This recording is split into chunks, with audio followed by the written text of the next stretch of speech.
जय सिया राम साथियों, आइए सुनते हैं भीम और हनुमान जी की कथा। महाभारत कथा के अनुसार पांडवों को 14 वर्ष का वनवास और 1 वर्ष का अज्ञातवास मिला था। इस दौरान एक बार पांडव किसी वन में रुके हुए थे। उस वन में एक सरोवर था। उस सरोवर में सुगंधित कमल पुष्प लगे हुए थे, जिनकी सुगंध चारों तरफ फैल रही थी। द्रौपदी को इन पुष्पों की सुगंध अपनी तरफ आकर्षित कर रही थी। तभी रास्ते में उन्हें एक बूढ़ा वानर मिला, जो लेटा हुआ था। उसकी पूंछ रास्ते में फैली हुई थी। रास्ते में वानर की पूंछ फैली होने से भीम आगे नहीं जा सकते थे, क्योंकि किसी भी जीव के लेटा होने पर अथवा उसके शरीर के किसी अंग के ऊपर से जाना अमर्यादित माना जाता है। अपने रास्ते में वानर की पूंछ देखकर भीम ने वानर से अपनी पूंछ हटाने के लिए कहा। भीम की बात सुनकर वानर बोला, मैं बहुत वृद्ध हो चुका हूँ। अब मेरे शरीर में इतनी भी ताकत नहीं है कि मैं अपनी पूंछ को हटा लूँ। आप चाहो तो मेरी पूंछ के ऊपर से निकल सकते हो। भीमसेन को बात की पसंद नहीं आई और उन्होंने गुस्सा में वानर से अपनी पूंछ हटाने के लिए कहा। भीमसेन की बात सुनकर वानर बोला, भाई आप तो पृथ्वी के सबसे शक्तिशाली व्यक्ति हो। आप ही मेरी पूंछ हटा दीजिए और रास्ते से निकल जाइए।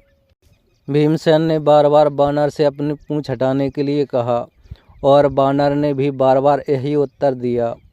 अंत में क्रोधित होकर भीम ने वानर की पूंछ को अपने एक हाथ से उठाने का प्रयास किया, किंतु वह वानर की पूंछ हिला भी नहीं सके। भीमसेन ने फिर अपने दोनों हाथों से वानर की पूंछ हटाने का प्रयास किया, परंतु वो वानर की पूंछ टस से मस नहीं कर सके। भीम ने बार बार प्रयास किया, पर हर बार उन्हें असफलता ही हाथ लगी। भीमसेन समझ गए कि यह कोई साधारण वानर नहीं है, अब तो कोई देव पुरुष हैं जो भीम की परीक्षा ले रहे हैं। भीम ने दोनों हाथ जोड़कर अपनी गलती स्वीकार करते हुए वानर से उनका परिचय पूछा।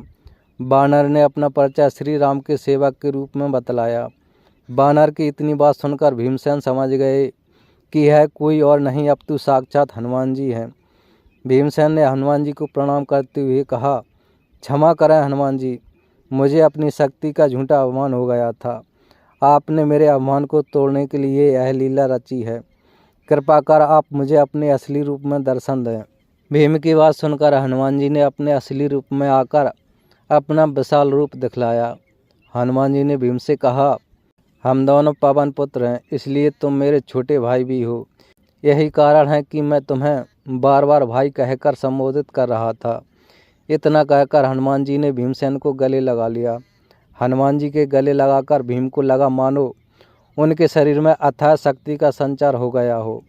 भीम ने हनुमान जी से आग्रह किया कि वह कौरवों के साथ होने वाले युद्ध में पांडवों का साथ दें। जिस पर हनुमान जी ने कहा, जिस युग से मैं हूँ वह युग दूसरा था। उसमें मैंने श्री राम के साथ कई युद्ध किए थे। अब यह युग दूसरा है। यहाँ मेरा युद्ध करना सही नहीं है, इसलिए मैं युद्ध में शामिल नहीं हो सकता, परंतु युद्ध में पांडवों के रथ की ध्वजा पर मेरा वास होगा। इस प्रकार हनुमान जी महाभारत युद्ध में हमेशा श्री कृष्ण और अर्जुन के रथ की ध्वजा पर विराजित रहे और अर्जुन की रक्षा करते रहे। जय श्री कृष्ण।